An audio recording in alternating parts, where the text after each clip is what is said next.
Hello and welcome to another edition of The Debate. I'm Kaveh Tapway. On Syria, a disarmament team tasked with eliminating Syria's chemical arsenal has begun their work. Meanwhile, more army advances in the country. The international inspectors have said that they have made encouraging initial progress in their mission. Meanwhile, government forces have taken back control of a strategic town in the northern province of Aleppo. At the same time, a local leader of the Al-Qaeda affiliate, the Islamic State of Iraq and the Levant, together with his deputy, were killed. In this debate, we'll discuss those developments and examine the possibilities of the Geneva II conference. More army advances in Syria. Syrian opposition sources confirmed that government forces have seized control of a strategic town in the northern province of Aleppo after weeks of clashes.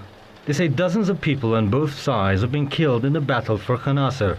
The town, located on a key supply route linking central Syria to the city of Aleppo, was seized by foreign-backed insurgents back in August. Syrian army units have advanced, gaining more ground and securing the town of Khanasr in the countryside of Aleppo, particularly in the southeastern countryside of Aleppo. This is a very important town, taking into consideration that large numbers of militants have been positioned before in that area, and taking into consideration also that it borders Aleppo's southeastern countryside, in addition to several villages surrounding this town over there. We know that operations are taking place there to secure them fully. However, Khanasr is fully under the control of the Syrian Army.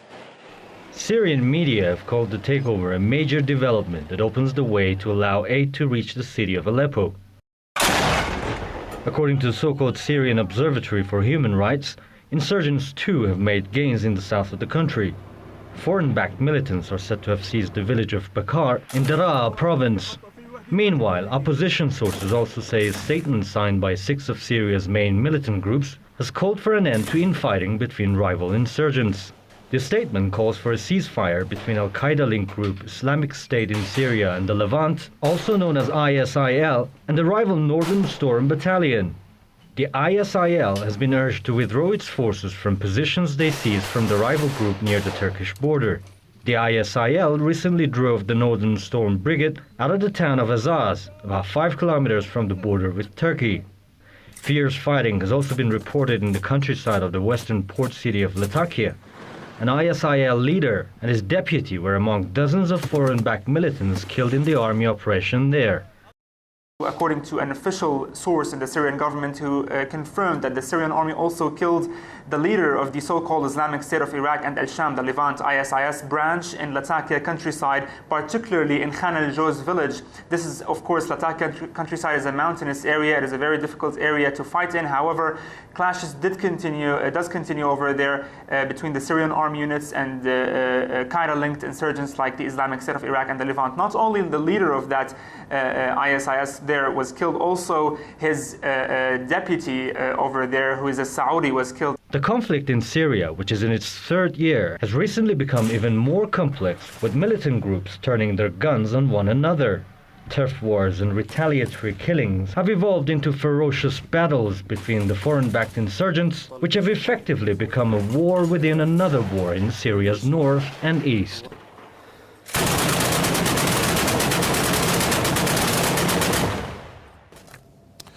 Let's find out if we can get some answers to this complex situation that has occurred in Syria and it's been ongoing for quite some time. Executive Intelligence Review Lawrence Freeman joins us from Washington. And from the Center for American Progress, Lawrence Korb also joins us from Washington. Gentlemen, welcome. Lawrence Korb, let me first start with you on this team that's assigned with implementing a UN resolution. This is a obviously very sensitive issue. They have to make sure not only that the dismantling takes place, that steps are taken towards that, but also that if things go wrong, that obviously the consequences may be going back to the UN Security Council, of course, the Chapter 7 deal there. What guarantees are there that this team is going to conduct their investigations and that it's not going to be unbiased? Well, there is no guarantees, and that's part of the problem. Before you send the inspectors in, you're going to need to ensure that they can carry out their job, because this is a UN resolution supported by both Russia and the United States and the other members of the Security Council. But the situation you're describing is the reason that General Dempsey, the chairman of our Joint Chiefs of Staff, said, you know, we don't know, regardless of who prevails there, it's not going to be good for Syria and for the world. Well, Lawrence Freeman, let's look at Article 14 of this UN resolution, and I'd like to review that with you. Member states shall inform immediately the Security Council of any violation, including acquisition by non-state actors of chemical weapons, their means of delivery and related materials in order to take necessary measures. Now, you have Russia and Syria that say that they have proof that the insurgents have their hands on chemical weapons. They've submitted a report to the UN to that fact. Why isn't there now any action taken in that regards? Why is all the onus on the Syrian government?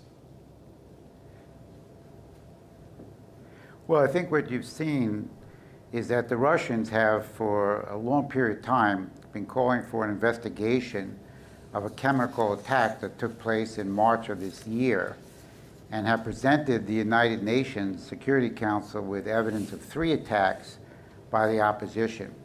And in fact, the attack on August 21st, despite the ravings of Susan Rice and Samantha Powers and Obama and Kerry, there was no proof presented that this was actually conducted by the Syrian government.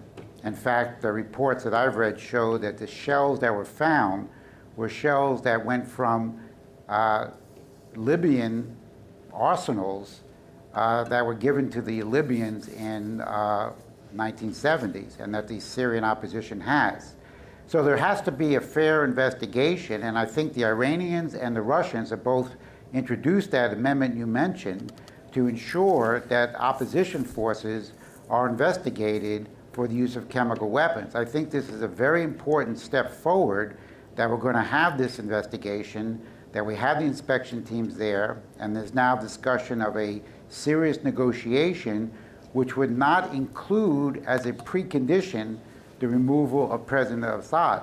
In fact, there's people breaking from the Syrian Opposition Free Army to meet with the government to discuss an actual Syrian solution rather than a solution imposed by the Obama administration, which it was pushing the situation to the brink of war before the American people spoke out and the Russians stepped in with their flanking maneuver.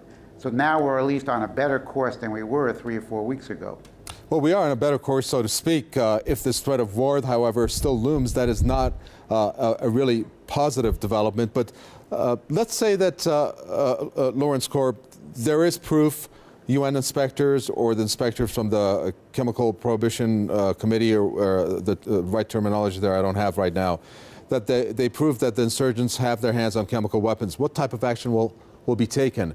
I mean, is there a concerted will there to do something about that?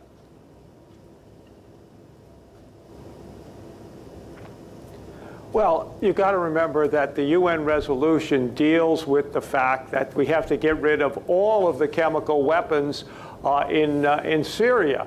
And again, the way I read the UN report, while they did not blame the Syrian government, I mean, it's pretty clear when you read that it had to be the government that was using them. And while you can't disprove a negative, there's nothing in that report that gives any indication that any of the rebel groups had or were able to use those weapons the way that they were. And I think that's one of the reasons why they were able to get the Security Council resolution through, and why the Assad government agreed to give up the chemical weapons, which previously they denied they even had. So I don't see that. Now, obviously, you want unbiased inspectors in there. You want to make sure they do their job. But the real issue is to get rid of all of those chemical weapons now that Syria has signed the Chemical Weapons Convention. Well, you have that on one side, Lawrence Freeman, and on the other side, you have this fundamental question that I think needs to be answered is, while the crisis maybe cannot be stopped immediately at this point, you still have these insurgents that are being armed by either Western countries indirectly or directly, but in particular regional countries that are directly involved with arming and funding these insurgents. Doesn't that need to be stopped? Countries like I'm sure you're aware of, like Saudi Arabia and Qatar.